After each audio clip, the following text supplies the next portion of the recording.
எல்லோருக்கும் வணக்கம். எல்லோரையும் செங்கோ அகாடமி யூடியூப் சேனலுக்கு வரவேற்கிறோம்.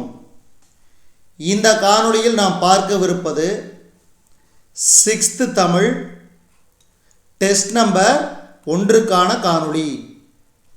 இதில் மொத்தம் ஒவ்வொரு இயலுக்கும் ஒவ்வொரு டெஸ்ட் இருக்குது. மொத்தம் 6ஆம் வகுப்பு தமிழில் மொத்தம் 9 டெஸ்ட்டு, 9 இயலுக்கு 9 டெஸ்ட்டு. நல்லா கவனிங்க. நம்ம செங்கோ அகாடமி யூடியூப் சேனல் வாயிலாக தினந்தோறும் பாருங்கள். உங்களுக்கு பயனுள்ள வீடியோஸ் தான் வரும். முதல் கேள்வி, தமிழுக்கு அமுதென்று பேர், அந்த தமிழ் இன்பத் தமிழ் எங்கள் உயிருக்கு நேர் என்ற பாடலின் ஆசிரியர் பாரதிதாசன். பாரதிதாசன். இரண்டாவது கேள்வி, தமிழே உன்னை நினைக்கும் தமிழன் என் நெஞ்சம் இனிக்கும் இனிக்கும் என பாடியவர் யார்? காசி ஆனந்தன். அடுத்து மூன்றாவது கேள்வி பாருங்க, இது அடிக்கடி கேட்பாங்க, ரிப்பீட்டடாக கேட்பாங்க, ஞாபகம் வச்சுக்கோங்க. இதுக்கு சரியான விடை ஆப்ஷன் சி. விளைவுக்கு நீர், அறிவுக்கு தோல், இளமைக்கு பால், புலவர்க்கு வேல். இந்த கேள்வி கண்டிப்பாக ரிப்பீட்டடாக வரக்கூடிய கேள்விகளில் ஒன்று. அடுத்து நான்காவது கேள்வி, முதல் எழுத்துகள் எத்தனை? முதல் எழுத்துகள் மொத்தம் 30 என பாருங்க. உயிரெழுத்துகள் 18, அதே மாதிரி மெய்யெழுத்துகள் உயிரெழுத்து 12, மெய்யெழுத்து 18, மொத்தம் 30 எழுத்து. இதுதான் முதல் எழுத்துகள். உயிரெழுத்து 12, மெய்யெழுத்து 18, இது இரண்டுமே சேர்ந்ததான் முதல் எழுத்து. அதேமாதிரி 216ங்கிறது உயிர்மெய் எழுத்து. உயிர்மெய் எழுத்து. அதே மாதிரி தமிழ் எழுத்துகள் எத்தனை? தமிழ் எழுத்துகள் பார்த்தீங்கன்னா 247. இதெல்லாம் ஞாபகம் வச்சுக்கணும் எப்பயுமே. ஸோ ரொம்ப ரொம்ப முக்கியம். சில சமயம் இந்த மாதிரி சிம்பிளான கேள்வி கேட்பாங்க. அடுத்து ஐந்தாவது கேள்வி பாருங்க, 20ஆம் நூற்றாண்டின் இணையற்ற கவிஞராக திகழ்ந்து கவிதையின் வழியாக விடுதலை உணர்வை ஊட்டியவர் யார்? 20ஆம் நூற்றாண்டின் இணையற்ற கவிஞராக திகழ்ந்து கவிதையின் வழியாக விடுதலை உணர்வை ஊட்டியவர் பாரதியார். மகாகவி பாரதியார். அப்போ சிறப்பு பெயர் என்னது? பாரதியாருக்கு மகாகவி. இவரோட இயற்பெயர் சுப்பிரமணியம். சுப்பிரமணியம். இதெல்லாம் ஞாபகம் வச்சுக்கணும், ரொம்ப ரொம்ப முக்கியம். அடுத்தது ஆறாவது கேள்வி, தமிழ் கூட்டல் எங்கள் என்பதனை சேர்த்தெழுத கிடைக்கும் சொல். இதுக்கு சரியான விடை தமிழெங்கள். தமிழெங்கள். அடுத்து ஏழாவது கேள்வி பாருங்க, சரியானவற்றை தேர்ந்தெடு. இதுக்கு சரியான விடை ஆப்ஷன் சி. அதாவது 1, 4 கூற்று மட்டும் சரி. அது என்னன்னு பார்த்துருவோமா? பறவைகள் இடம்பெயர்தலை வலசை போதல் என்பர். சரி. அடுத்து நான்காவது, நிலவு, விண்மீன், புவியீர்ப்பு புலம் ஆகியவற்றை அடிப்படையாக கொண்டே பறவைகள் இடம்பெயர்கின்றன. இந்த 2 கூற்றுமே தவறான கூற்று. அடுத்த கேள்வி எட்டாவது கேள்வி பாருங்க, நிலவின் குளிர்ச்சியையும் கதிரவனின் ஆற்றலையும் மழையின் பயனையும் டேஸ் என்ற நூல் பாராட்டுகிறது. சிலப்பதிகாரம். சிலப்பதிகாரத்தை இயற்றியவர் யாரு? இளங்கோவடிகள். இளங்கோவடிகள். அதே மாதிரி இந்த சிலப்பதிகாரத்தின் காப்பிய நாயகன் நாயகி பார்த்தீங்கன்னா கோவலன் கண்ணகி. கோவலன் கண்ணகி. அதே மாதிரி கோவலன் கொண்டு சென்ற சிலம்புக்கு பேர் மாணிக்கம். சிலம்பு மாணிக்க சிலம்பு. இது சிலம்பை அடிப்படையாக கொண்டதுனால இது சிலப்பதிகாரம் என்று அழைக்கப்படுகிறது. அதாவது இளங்கோவடிகள் யாரு? சேரன் செங்குட்டுவனின் தம்பி தான் இளங்கோவடிகள். மணிமேகலை மணிமேகலை இயற்றியவர் சீத்தலை சாத்தனார். சீத்தலை சாத்தனார். இவருக்கு வந்து கூத்தன், அதாவது கூத்தனார் என்ற பெயரும் உண்டு. அதனால் ஞாபகம் வச்சுக்கோங்க. ஸோ இதெல்லாம் ரொம்ப ரொம்ப முக்கியம். ஒன்னொன்றும் கொடுக்குற பாயிண்ட்ஸையும் ஞாபகம் வச்சுக்கோங்க. அடுத்த 9வது கேள்வி, பாரதியார் எழுதிய நூல்களுள் பொருந்தாதது. இதில் பொருந்தாதது ஆப்ஷன் டி, அழகின் சிரிப்பு. மீதி 3ம் பாரதியார் எழுதிய நூல்கள். பாரதியார் இயற்றிய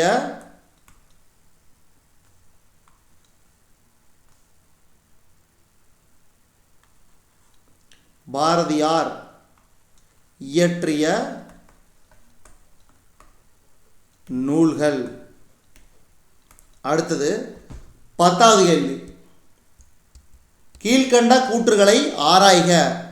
பாரதிதாசன் புரட்சிக்கவி என்று போற்றப்படுகிறார். சரி.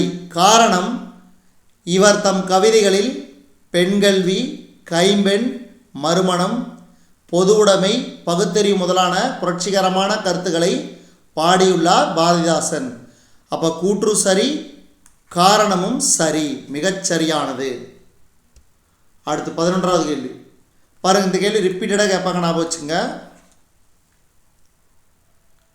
தனித்தமிழையும் தமிழ் உணர்வையும் பாராட்டிய பாவலர். தனித்தமிழையும் தமிழ் உணர்வையும் பரப்பிய பாவலர் பாவலரேறு பெருஞ்சித்திரனார். பாவலரேறு பெருஞ்சித்திரனார். அடுத்து, சிறகடிக்காமல் கடலையும் தாண்டி பறக்கும் பறவை. சிறகடிக்காமல் கடலையும் தாண்டி பறக்கும் பறவை. இதுக்கு பார்த்தீங்கன்னா கப்பல் பறவை. கப்பல் பறவை. அடுத்து, இந்தியாவின் பறவை மனிதர். இந்தியாவின் பறவை மனிதர் டாக்டர் சலீம் அலி. டாக்டர் சலீம் அலி. அடுத்து பாருங்க, இது ரொம்ப ரொம்ப முக்கியம், அடிக்கடி கேட்பாங்க. இந்த பெயர்கள் இடம்பெற்ற நூல்கள். தமிழ் என்ற பெயர் இடம்பெற்ற நூல் தொல்காப்பியம். தமிழ்நாடு சிலப்பதிகாரம் வஞ்சி காண்டத்தில். தமிழன் அப்ப தேவாரம். அப்போ ஆப்ஷன் ஏ மிகச்சரியானது. அடுத்து 15வது கேள்வி, இது திரும்ப திரும்ப கேட்குறாங்க. திரும்ப திரும்ப கேட்குற கேள்விகளுள் ஒன்று. வெரி வெரி இம்பார்ட்டன்ட், ரொம்ப ரொம்ப முக்கியம். சிலப்பதிகாரமும் மணிமேகலையும் இரட்டை காப்பியங்கள் என அழைக்கப்படுகின்றன. சிலப்பதிகாரம் மணிமேகலையும் இரட்டை காப்பியங்கள். அடுத்து, தாவர இலைப்பெயர்களில் பொருந்தாதது. இதில் பொருந்தாதது வந்து பார்த்தீங்கன்னா நெல், என இது தாழ் வகையை சார்ந்தது. அடுத்து, தவறானதை தேர்ந்தெடு. இதில் தவறானது ஆப்ஷன் ஏ, துளிப்பா, புதுக்கவிதை, கவிதை, செய்யுள், கட்டுரை, புதினம் ஆகியவை தமிழ் கவிதை வடிவங்கள். அடுத்து 18வது கேள்வி. இந்த கேள்வியும் மீண்டும் மீண்டும் கேட்கக்கூடிய கேள்விகளுள் ஒன்று. தமிழில் நமக்கு கிடைத்த மிக பழமையான நூல். தமிழில் நமக்கு கிடைத்த மிக பழமையான நூல் எது? இதுக்கு சரியான விடை தொல்காப்பியம். தொல்காப்பியம். அடுத்து, இந்த சொற்கள் இடம்பெற்ற நூல்கள். ஆப்ஷன் ஏ, மீன் வந்து குறுந்தொகை, வேளாண்மை கலித்தொகை, வெள்ளம் பதிற்றுப்பத்து, உழவர் நற்றிணை. அடுத்து 20வது கேள்வி பாருங்க. கீழ்கண்ட கூற்றுகளை ஆராய்க. பாரதிதாசனின் இயற்பெயர் சுப்ரபாரதி மணியன். தவறு. பாரதியாரின் இயற்பெயர் சுப்பரத்தினம். தவறு. பாவலரேறு பெருஞ்சித்திரனாரின் பெயர் மாணிக்கம். சரி. அப்போ கூற்று 1, 2 தவறு, 3வது சரி. அப்போ பாரதியாருக்கு சுப்பிரமணியன், பாரதிதாசனுக்கு சுப்பரத்தினம். அடுத்து பாருங்க, பூப்பது முதல் காய்ப்பது வரை டேஸ் நிலை உண்டு. அதாவது மொத்தம் 7 நிலை உண்டு. 7 நிலை உண்டு. அடுத்து, என்று பிறந்தவள் என்று உணராத இயல்பெனலாம் எங்கள் தாய் என்று தமிழ்த்தாயின் எதனை பாரதியார் போற்றுகிறார்? தொன்மைக்கு அதாவது பழமை. அடுத்து 23வது கேள்வி. கீழ்கண்ட கூற்றுகளை ஆராய்க. இதுக்கு சரியான விடை ஆப்ஷன் ஏ, அதாவது 3 கூற்றுமே சரி. தமிழ் வரிவடிவ எழுத்துகள் அறிவியல் தொழில்நுட்ப நோக்கிலும் பயன்படுத்தத்தக்கவையாக உள்ளன. மொழியை கணினியில் பயன்படுத்த வேண்டும் என்றால் அது எண்களின் அடிப்படையில் வடிவமைக்கப்பட வேண்டும். அடுத்து கூற்று 3. தொல்காப்பியம் நன்னூல் போன்றவை நாம் படிப்பதற்காக எழுதப்பட்ட நூல்கள் ஆயினும் அவை கணினி மொழிக்கும் ஏற்ற நுட்பமான வடிவத்தையும் பெற்றுள்ளன. நீங்கள் என்ன பண்ணுவீங்க, இந்த கேள்வியில் என்ன கஷ்டம்லாம் பார்க்காதீங்க. இந்த மாதிரி கூற்று கேள்வி நிறைய நம்ம டிஸ்கஷன் பண்ணும்போது இதிலிருந்து ஏதாவது நேரடியாக கேட்டாங்கன்னா நீங்கள் சுலபமாக எழுதலாம். சப்போஸ் நீங்கள் ப்ரிப்பேர் பண்ணும்போது இந்த மாதிரி பயிற்சி எடுக்காமல் போனீங்கன்னா உங்களுக்கு கண்டிப்பாக நீங்கள் தேர்ச்சி பெற முடியாது. அதனால் கூற்றுகளும் இந்த மாதிரி மிக்ஸ் ஆகி வரும், பார்த்துக்குங்க. சார்பெழுத்துக்கள் எத்தனை வகைப்படும்? 10 வகைப்படும். அதான் பலமுறை சொல்லியாச்சு. உயிர்மை, ஆயுதம், உயிரளவடை, ஒற்றளவடை, குற்றியலுகரம், குற்றியலிகரம், ஐகார குறுக்கம், அவுகார குறுக்கம், மகர குறுக்கம், ஆயுத குறுக்கம் என சார்பெழுத்துக்கள் 10 வகைப்படும். அடுத்து தம்மை ஒத்த அலைநீளத்தில் சிந்திப்பவர் என்று மேதக அப்துல் கலாம் அவர்களால் பாராட்ட பெற்றவர். நெல்லை சு முத்து அவர்கள். அடுத்து கத்துங்குயிலோசை சற்றே வந்து காதில் படவேணும் என்றன் சித்தம் மகிழ்ந்திடவே. சித்தம்னா என்ன? உள்ளம். நன்றாய் இளம் தென்றல் வர வேணும் என்ற வரிகள் இடம்பெற்றுள்ள நூல் பாரதியார் கவிதைகள். கத்துங்குயிலோசை சற்றே வந்து காதில் படவேணும் என்றன் சித்தம் மகிழ்ந்திடவே நன்றாய் இளம் தென்றல் வர வேணும் என்ற வரிகள் இடம்பெற்றுள்ள நூல் பாரதியார் கவிதைகள். அடுத்து ரோபோ என்ற சொல்லுக்கு டேஸ் என்று பெயர்? அடிமை. ரோபோனா அடிமை. அடுத்து 28வது கேள்வி. ஆர்டிக் ஆலா 22,000 கிலோமீட்டர் பயணம் செய்யும் பறவை இனம்தான் ஆர்டிக் ஆலா. அடுத்து சரியானவற்றை தேர்ந்தெடு. இதுக்கு சரியான விடை ஆப்ஷன் சி, அதாவது 1, 2, 4 மட்டும் சரி, 3 தவறு. ஏன்னா இந்த கேள்வி ரிப்பீட்டடாக கேட்பாங்க. உலகிலேயே முதலாக சோஃபியாவுக்கு குடியுரிமை வழங்கிய நாடு இங்கிலாந்து கிடையாது. எந்த நாடு? இதுக்கு சரியான விடை சவுதி அரேபியா. சூன்னு போட்ட சவுதி அரேபியா இதுக்கு சரியான விடை. அடுத்து பாருங்க. மனித முயற்சிகளுக்கு மாற்றாக தானே இயங்கும் எந்திரம் தான் தானியங்கி. இந்த தானியங்கி தோற்றத்தில் மனிதர் போல் இல்லாமலும் இருக்கலாம், ஆனால் மனிதர்களைப் போல செயல்களை நிறைவேற்றும் என்று பிரிட்டானிக்கா கலைக்களஞ்சியம் தானியங்களுக்கு விளக்கம் தருகிறது. ஐக்கிய நாடுகள் சபை புதுமைகளின் வெற்றியாளர் எனும் பட்டத்தை சோஃபியாவுக்கு வழங்கியுள்ளது. அப்போ 1, 2, 4 சரி, 3வது தப்பு. அடுத்த கேள்வி. தானே இயங்கும் எந்திரம் தானியங்கி. அடுத்த கேள்வி பொறுத்துக. இதுக்கு சரியான விடை பாருங்க ஆப்ஷன் சி, அதாவது நிலம், தீ, நீர், வழி, விசும்போடு 5ம் கலந்த மயக்கம் உலகமாதலின். இதுக்கு சரியான விடை தொல்காப்பியம். அடுத்தது கடல் நீர் முகந்த கமஞ்சூல் எழிலி கார் 40. நெடுவெள்ளூசி நெடுவசி பரந்தவடு.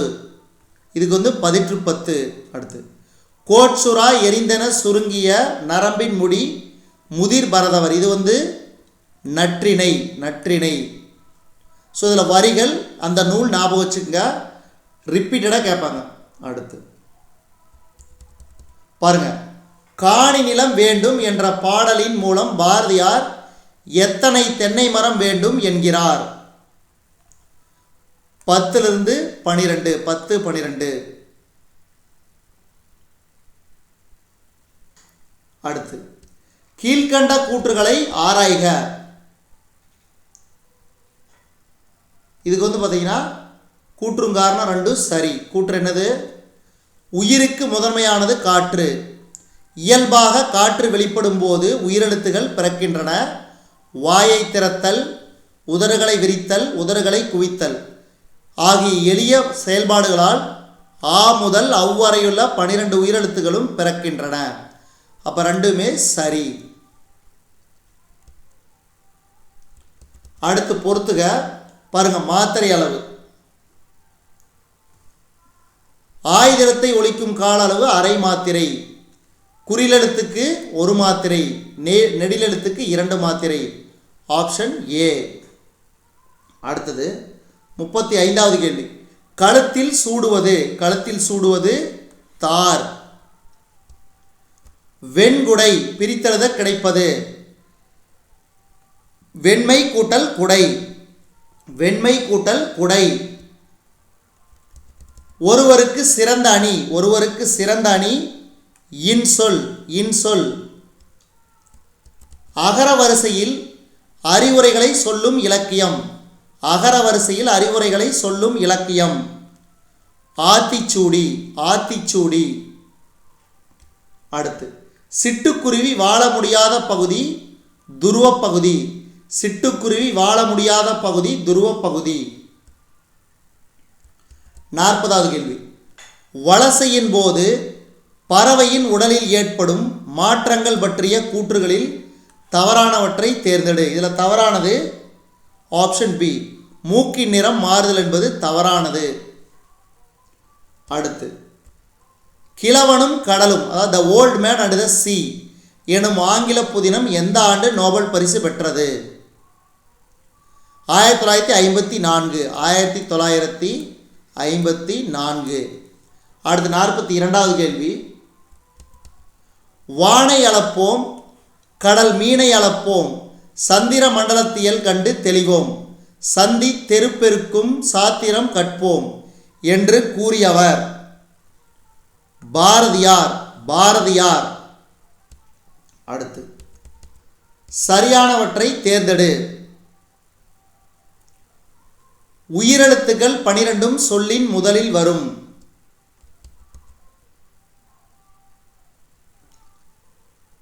அப்போ 1, 3, 4 மட்டும் சரி.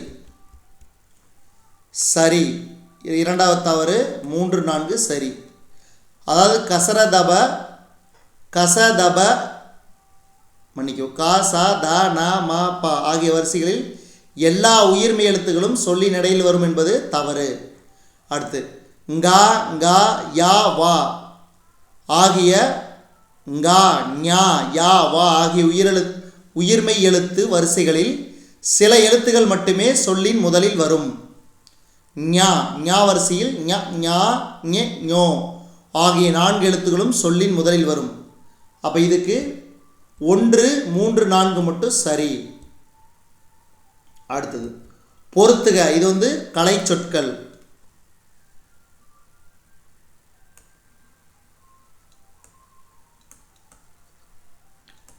கலை சொற்கள் உங்களுக்கு செப்பரேட்டாக ஒரு வீடியோ நான் கொடுத்துட்றேன். ஏற்கனவே ப்ரிப்பேர் பண்ணி வச்சுருக்கிறேன். முழுசாக கொடுத்துட்றேன், நீங்கள் பார்த்துக்குங்க. ஏன்னா இப்போ ரீசன்ட் சிலபஸ் சேஞ்ச் ஆனதில் கலை சொற்கள் ஒரு 2-3 கேள்வி வந்துகிட்டே இருக்குது.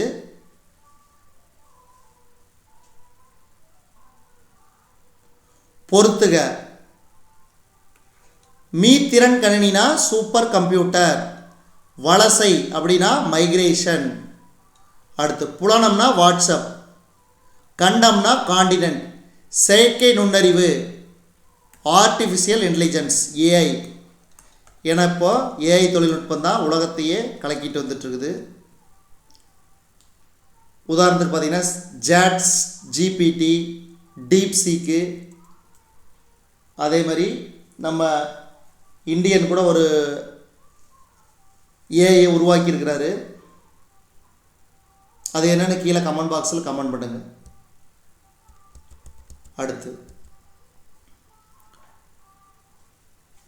பாருங்கள், இந்த கேள்வி என்னடா பெருசாக இருக்குன்னு நினைக்காதீங்க. இதில் ஏதாவது ஒரு வரி அன்பு வேண்டும் அறிவு வேண்டும் என்று கூறியவர் யார்? அதே மாதிரி பண்பு வேண்டும் பரிவு வேண்டும் என்று கூறியவர் யார்?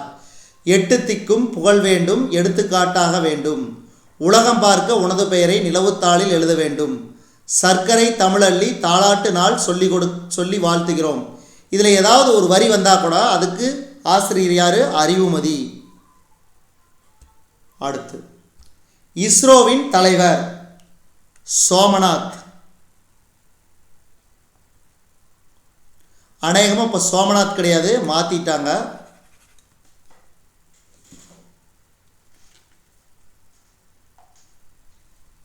உங்களுக்கு சொல்லிடுறேன். ஏன்னா அங்கே கொடுத்ததையும் நம்ம சொல்லக்கூடாது.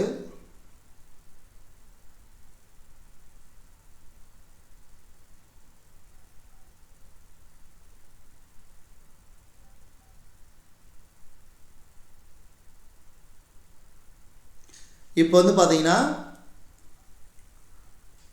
நாராயணன் வி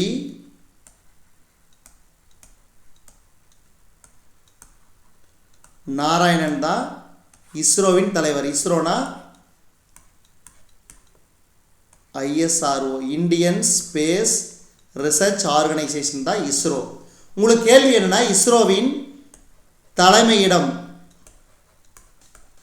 எங்குள்ளதுன்னு கீழே கமெண்ட் பாக்ஸில் கமெண்ட் பண்ணுங்கள். சில சமயம் இந்த மாதிரி நம்ம ஜென்ரல் ஸ்டடீஸும் அப்படியே சைடில் பார்த்துருவோம்.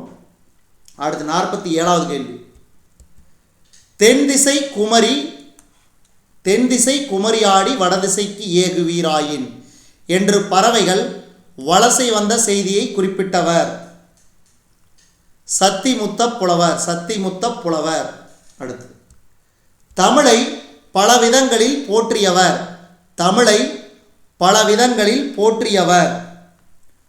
பாரதிதாசன். அடுத்து பொருந்தாததை தேர்ந்தெடு. இதில் பொருந்தாதது கனிச்சாறு. ஏன்னா கனிச்சாறுங்கிறது நூல், மீதியெல்லாம் இதழ்கள். யாரு? பாவேந்தர் பாரதிதாசன். மன்னிக்குவோம், பாவலரேறு பெருஞ்சித்திரனார். சில சமயம் ஞாபகம் வர மாட்டேங்குது கரெக்டாக.